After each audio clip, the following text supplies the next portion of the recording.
I think there's one thing I think on the table that's kind of in the easy category, and that is looking at quality programs and moving them away from improving one person, single person performance at a time, and adopting tools like speech analytics. So now I can take advantage. I can optimize my recording inventory, and at the same time identify those processes that are creating obstacles for our customers, our clients, or our agents, for that matter, to be able to resolve issues. So the ability to architect processes that are going to be able to be supported by all the advances is critical. I think the second criticality is training. We have to look at the criticality of having people have the ability to have what they need to perform their job. It's not just content. It's you can't put a bunch of FAQs up and call it knowledge management. Call center agents don't have time to read through paragraphs. So information architecture is critical to the job aids and the training tools that are available for us today. Developing online tools, and both instructor-led and online tools. But I think, have a real training deficiency. I think performance and development have to be guideposts along the way to move from those factory-like production metrics. If people are still in this day and age measuring their performance only against abandonment, that is an indicator that you've got a lot of work to do. Abandonment's nothing but a response to a condition. We can't staff to it. We can't forecast around it. And production-like metrics are just old-fashioned. We have automated so many of the simple interactions and transactions that humans are increasingly handling complex issues. So we look at frequency and complexity. So high frequency, low complexity contacts are very often the first that we go after for automation. But we have to ask ourselves in that whole realm whether or not we are interrupting revenue opportunities. I think sometimes when I talk about this, the first time I, bought renter's insurance when I was young, it was because I called my insurance agent to change my address. Now, change of address seems like it would be a pretty simple thing to do, but they turned that into a sales opportunity. And when we also look at things like change of address should be simple. I've been in financial institutions where, they only will allow you to change your address via voice for whatever security reasons. But then there are up to 5 different places where that address change has to be manually introduced. That's not sustainable in the future world. So when we look at people being, befuddled by poor integration, we have to start looking at the granular factors that are involved in processing interactions. And I believe wholeheartedly that we have to be focused on not only automation but elimination. If we get a disproportionate number of calls because bills go out wrong, if a bill goes out wrong, it's wrong in the IVR, it's wrong in the bill, it's wrong on the website. So it's wrong in every automated option. The same problem exists. Yeah. So why don't we fix the billing system?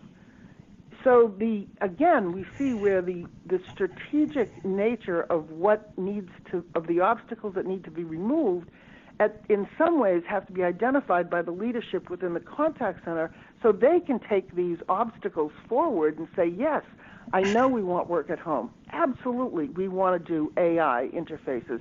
We want to, have more successful mobile interfaces. But we got to get rid of this first. And I think that's really it's a skill, and it forces you to step out of the day-to-day insanity that some people live in contact centers, and look at what we can really be focusing on to improve our ability to even be candidates for taking advantage of the advances in technology. We're talking with Kathleen Peterson of Powerhouse Consulting. Kathleen, that was a really good overview and a holistic perspective. You talked a little bit about automation and certainly elimination. I'm curious of your thoughts on sort of coaching tools. There are several like ours, obviously, with artificial intelligence-based platforms that allow call centers, chat agents to recognize where they can optimize conversations that lead to a conversion. Where does that fit into this ecosystem in your mind? Well, I think in theory it fits in beautifully, because the theory is I'm going to give my agent the information that is requisite for them to perform this task at the right time in the contact and with the right information. So when you look at it from the potential, it's like, who wouldn't want it? But the reality is, at least in my mind, a lot of people, before the machine can learn, the humans have to really make an evaluation on, whether we have a problem it can solve. So if it's an environment where empathy or influence or persuasion or any sort of nuance or emotional connection is involved, then we shouldn't start there. We have to start where, what can we put in front of them? Now, and in healthcare, you have a great example of when I have to book an appointment for a specialty physician, there are absolute requirements and protocols that have to be met. If you want a second opinion, I've got to have an MRI that is less than 6 months old, and et cetera, et cetera. These are perfect sort of steps in a process that would align to a coaching tool, a knowledge.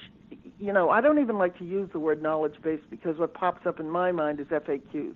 I like guided conversation tools. And I think AI has the potential to do that.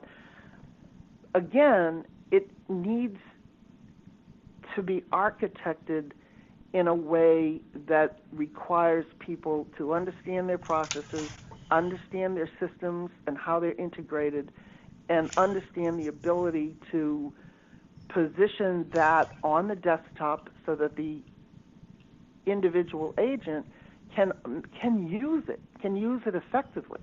So I think that's probably one of the things that is pretty exciting about the AI tools in my mind, because we've had such a challenge getting people properly trained, that if we can improve the access to job aids and information in a way that is efficient, accurate, and allows for that nuance and that emotional intelligence and cognitive capability to be what the human brings to the elements that are just, they just have to be this way. It's melding these two driving forces together and understanding it's not a lamp. You don't just plug this stuff in and it works. Excellent perspective. Kathleen, this has been a true pleasure. We've been speaking with Kathleen Peterson of Powerhouse Consulting. Really appreciate your time. Thanks for joining us today. It was my pleasure. I love these kinds of conversations because it forces us to really, think about what's happening and where we're all going in an industry that's incredibly full of opportunity, and it's interesting as heck. We agree. That's why we have these podcast series on our website at RapportBoost.AI. We will see you next time. Thanks, everybody.